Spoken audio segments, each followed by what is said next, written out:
Thank you. We now recognize the gentleman from North Carolina, a co-sponsor of the amendment. Thank you, Mr. Chairman, and I would like to thank the gentlewoman from Illinois for her leadership, her work on this amendment in addressing this problem.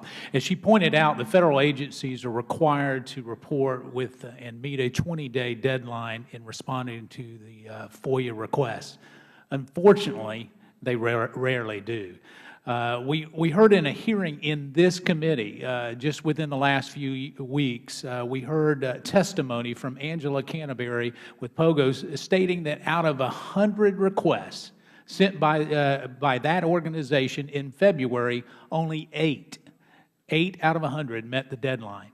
Meanwhile, many agencies are ignoring this pre-existing rule and continuing to charge fees for the search and duplications that are related to these FOIA requests, even if they've already missed the 20-day deadline. And as was pointed in that testimony, sometimes even responding to say that they've gotten the request meets the 20-day deadline, which I disagree with.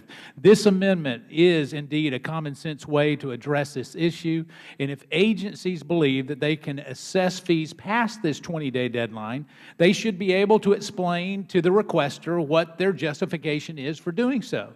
So again, I thank the Congresswoman from Illinois, Mrs. Duckworth, for her leadership and for working to make a more transparent government, and I yield back my time. Thank you, Mr. Chairman. Would the gentleman yield? Yes.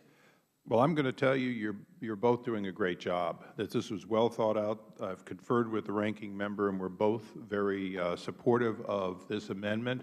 We believe that, and I'll speak only for myself, if you pay for something, you're the customer.